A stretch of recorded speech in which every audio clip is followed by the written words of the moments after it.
said, but in terms of like how I think before a match, and this is actually something that was a really big deal for me competing, and something that Master Lloyd, they totally fixed for me, because I never performed, I never medaled at any major tournaments from white to brown belt, right? I got on the podium of a couple AJP Grand Slams, but IBJJF and these other super prestigious ones, I never even touched the podium. But at black belt, my first run, you know, I got on the Nogi Pans podium. I got 93% submission rate on 29 wins, and it was just all because, like, I'm a better practitioner than I was before, but mostly it was because Master Lloyd fixed my head. And what I think is that I just try and be calm before a match. I don't really listen to music. I think about things that I'm thankful for, things that allow me to do what I love. And I remember that, you know, all I can control is what I'm going to do. I'm going to try and submit him. I don't get mad about them playing the boundary. I don't get mad about them, you know, trying to scam wins. I just do everything I can within my power to do what I love. You know, I love to train. I love to compete. Yeah, it's easy. So how did you end up making the decision that like joining Master Lloyd would be like a great kind of supplement from obviously training in Canada for so long and then moving down there in the firehouse? Yeah, that was a decision I made a long time ago. So I had when Master Lloyd did the Next World Champion in 2011, 2012, it was an internet show that he had. At the time, he had Kieran, he had JT, he had Michael Perez. He had like just a bunch of killers on his reality show, which just documented where they lived, how they trained. And I saw that when I was younger. At the time, I had to be 14, and I just decided then, I was like, I wrote down on a note, I will be a Team Lloyd Irvin medal chaser. I put it on my mirror, and I had that on my note until 2017 when I actually went down and joined the team. So the decision was made a long time before. It just took me a while to actually act on it. Mm-hmm. You just saw the video, and then from there you're like, this is it. This is the training for me. This is where I need to be. Yeah, I like the fact that he was big into work ethic. You know, like he had the 10,000 rep philosophy. He just had shut up and work. You show up, you do what's necessary. He calls it like a 12P philosophy. You know, piss poor preparation leads to piss poor performance. Piss poor performance promotes pain. It's just a long way of saying, you know, do everything you can to be ready, and that's what needs to be done. I just really like his no bullshit philosophy. Yeah, he definitely has like a very unique like training style, and you talk about a lot of things like drilling, like lots of drilling, like thousands of reps, like repping moves. For those listening to us right now, take us through like what a typical training session there is like, or like what does a week of like training there look like? How is things structured? What can you things that you're allowed to share, of course. Sure. Yeah. So obviously Master Lloyd's not an athlete anymore. He has other things that he does, but when he's on the floor, he's just eyes, right? He knows individually what he wants for every athlete. It's not like a room full of 100 people. Sometimes practice is like 5 people, but you know, it's all people that are really committed to their goals and people that he wants to see through. So he's always watching. So that just means that what we're drilling is going to be different. How we're drilling it is going to be different. He's produced so many champions. I just listen to him. No questions asked. Whatever he says goes, and it might not make sense to you at the time, but it always ends up with you improving in the areas you were setting out to improve. And it also depends on the time of year. So the farther away we are from Worlds, the more drilling there is, right? That's a skill acquisition period. And then as you get closer to Worlds, you start making it more even. So this time around, because there is no Worlds, what I was doing 2 sessions a day, 4 hours each. I would probably on average be doing 3 hours drilling, 1 hour sparring a day. Maybe a little extra sparring to go overtime. But when we get towards Worlds, you start ending up going 50-50, 1 hour drilling, 1 hour sparring per session. Mm-hmm. And before COVID, training was super intense. Like Mondays, I had to be at 2 practices.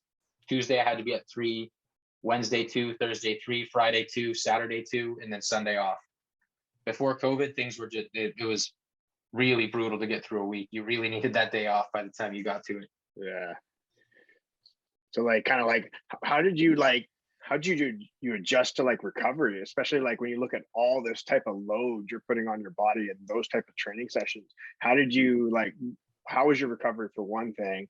And then were there just days where like you didn't train as hard if you didn't feel right, or like how did it kind of work? Yeah, so I have tons of experience getting injuries. So I have like a whole protocol for my injuries that keep coming back. Like for my lower back, I have like a whole hip and glute thing I do. And like that's just the extra stuff that comes with being a professional level athlete, right? Like it's not just about showing up to practice twice a day. It's about showing up early and warming up properly so you don't get injured. It's about going in and knowing what needs to be done. So I had those routines. Ice is my best friend. Ibuprofen's my best friend.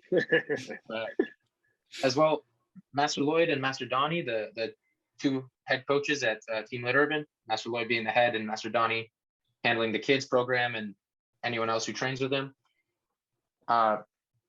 They're intense, but they're not dumb. If you tell them that you're injured and you need to just watch, you're watching. Or if you tell them you're too injured to spar, you're drilling the whole time. Right? You're never doing nothing, but you don't always have to spar, and they're going to listen to you. And as long as you're not one of those guys that's just known to try and get out of practice, they'll take your word for it on injuries.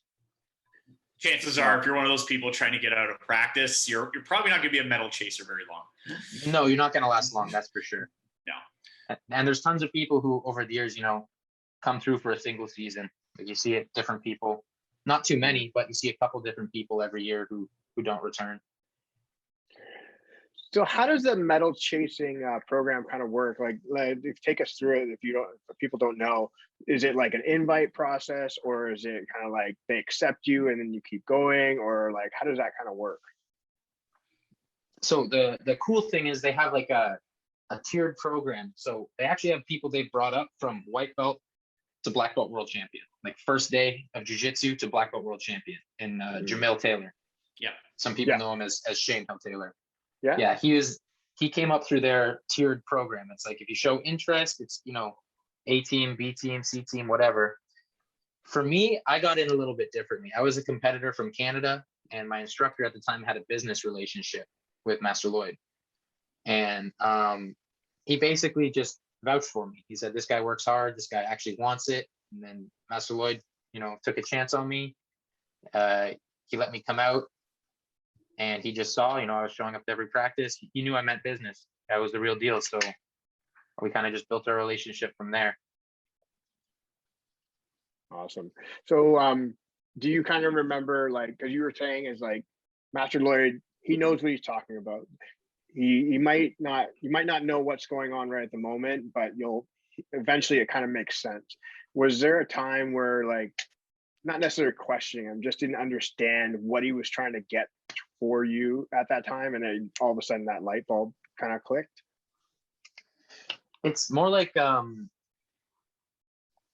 can be some frustration when you think you're doing something right, or you think you're giving it your best effort, but Master Lloyd sees the best you that you might not be able to see, and he obviously sees technique that you might not be able to see. So for instance, this year we spent like hours doing something where your partner would just throw your legs to the side and you would switch your hips over and re-guard right away. And for like the first couple hours I was doing it and no rep was good enough, and I was like, I'm pretty sure I'm doing this right, but the hip switch was slightly off, there was a delay. And then eventually when I learned what it should feel like, I was like, okay, yeah, I definitely could have been doing it better. Or like when I first got there, I would give what I legitimately thought would be my full effort, and he would talk to me and he'd be like, hey, I see you giving up out there. And that was really frustrating because I didn't think I was giving up, but now I know, there was more that I could have given, right? And I just didn't hold myself accountable. Master Lloyd will hold you accountable in places that you might not necessarily hold yourself. Yeah, I think that's pretty amazing as like great leaders are able to figure out, especially see the future you way before you can find it. And I think he's a perfect example of that type of individual. That's a really good way to put it.